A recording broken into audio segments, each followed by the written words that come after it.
नमस्कार साथीहरू, स्वागत छ यहाँहरूलाई आजको यस नयाँ भिडियोमा। आज भने हामीले कोशी प्रदेश लोकसेवा आयोग सिभिल सब इन्जिनियर 5औं तहलाई मेकानिक्स अफ स्ट्रक्चरबाट सोधेको 5 मार्क्सको न्युमेरिकल ल्याएर उपस्थित भइसकेका छौँ। भिडियोलाई अन्तिमसम्म हेरेर भिडियोलाई लाइक, सेयर र सब्स्क्राइब गर्न चाहिँ नभुल्नु होला है त।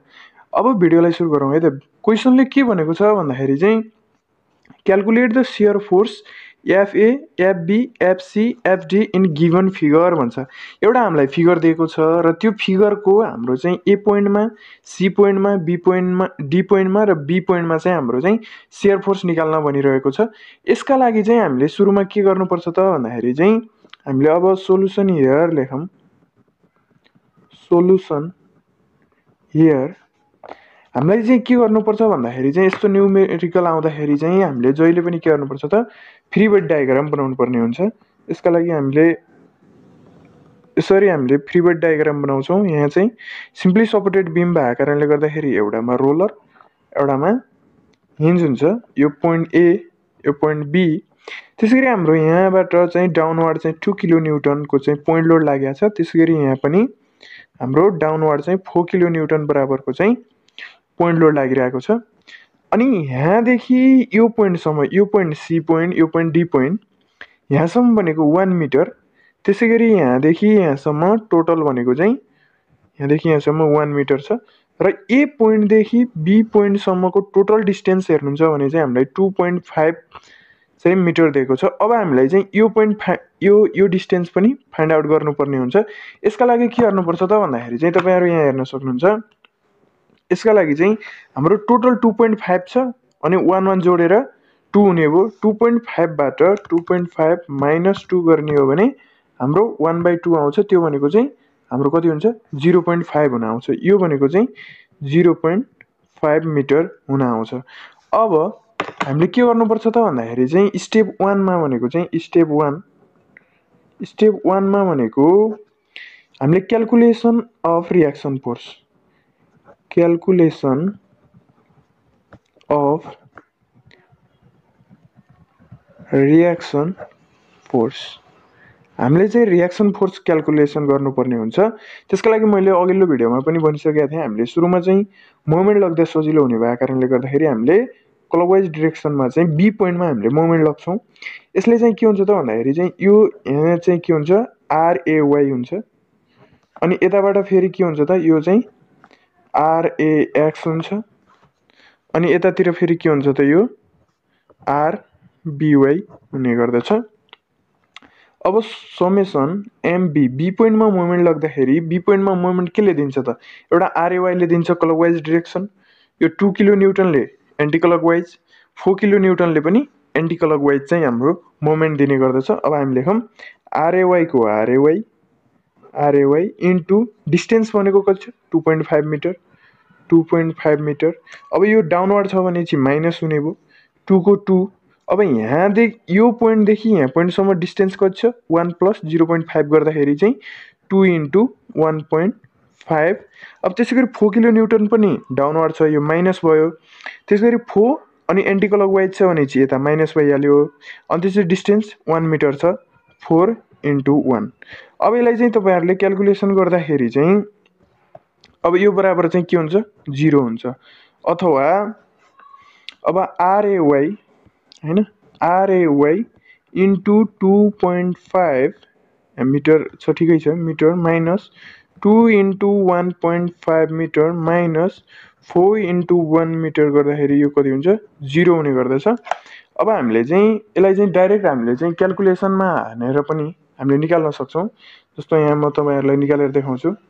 जस्तो आरएवाईलाई हामीले अल्फा एक्स मानौँ इन्टु अनि कति छ त डिस्टेन्स 2.5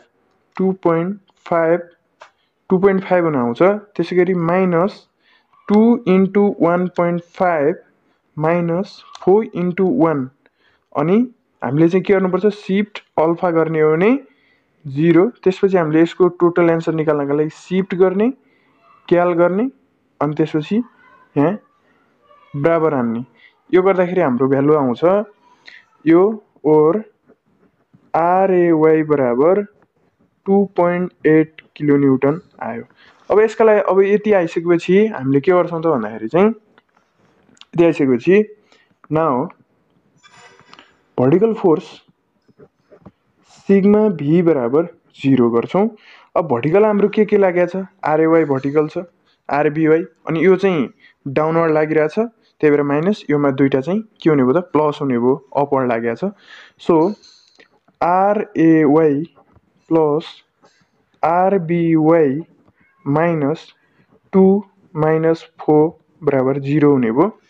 अब यो यसपछि और आरएवाई भनेको हामीले अहिले भर्खर निकाल्यौँ भनेर छ, आरएवाई भनेको 2.8 प्लस आरबिवाई माइनस माइनस प्लस भयो, -6 बराबर 0।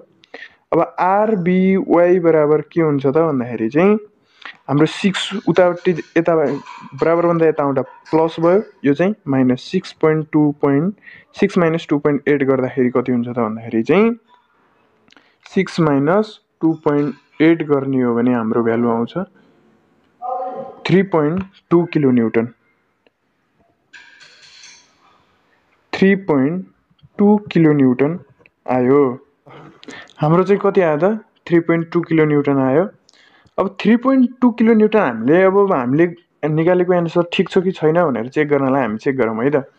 अब चाहिँ माथिबाट 2 kilo newton plus 4 kilo newton गरेर 6 किलो न्युटन, 2 प्लस हाम्रो चाहिँ 2 प्लस 4 बराबर 6 किलो न्युटन।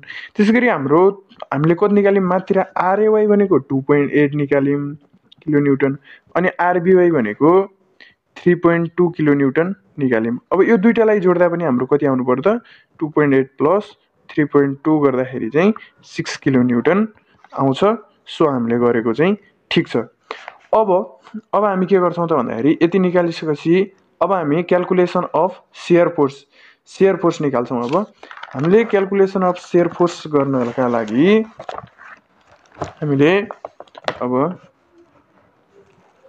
स्टेप 2 मा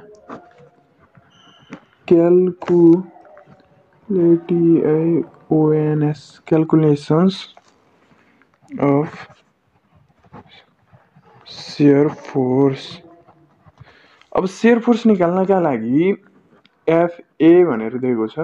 सुरुको पोइन्टमा के भनेको थिएँ मैले, जहिले पनि 0 किलो न्युटन हैन। एफए लेफ्ट, अब एफए राइटमा चाहिँ के छ त, एफए राइटमा के छ भन्नुहुन्छ भने चाहिँ हामी यहाँ हेर्न सक्छौँ, एफए को राइटमा आरएवाई 2.8 किलो न्युटन लागिरहेको छ। सो हाम्रो के हुने भयो त, 2.8 किलो न्युटन। अब एफसी को लेफ्टमा के हुन्छ त, सुरुको जे छ त्यही हुन्छ किलो न्युटन। त्यसपछि एफसी को राइटमा चाहिँ के हुन्छ त, सुरुको माइनस, अब त्यसमा कति लागेको छ है। अब हामीले हेर्छौँ सी पोइन्टमा चाहिँ डाउनवर्ड कति लागिरहेछ, 2 लागिरहेछ। सो हामीले के गर्नुपर्ने भयो त, अब चाहिँ -2 गर्नुपर्ने भयो। 2.8 माइनस 2 गर्दाखेरि चाहिँ 0.8 किलो न्युटन हुन आउँछ। त्यसै गरी एफडी को लेफ्टमा के हुने भयो, 0.8 किलो न्युटन हुने भयो। अब एफडी को राइटमा के हुने भयो त, 0.8 किलो न्युटन 8 माइनस, अब चाहिँ यहाँ हेर्न सक्नुहुन्छ, यहाँ हाम्रो के छ, डी पोइन्टमा 4 किलो न्युटन चाहिँ के डाउनवर्ड लागिरहेको छ, त्यो भएको कारणले गर्दाखेरि यसलाई के गर्नु पर्यो, माइनस गर्नु पर्यो, -4 गर्ने।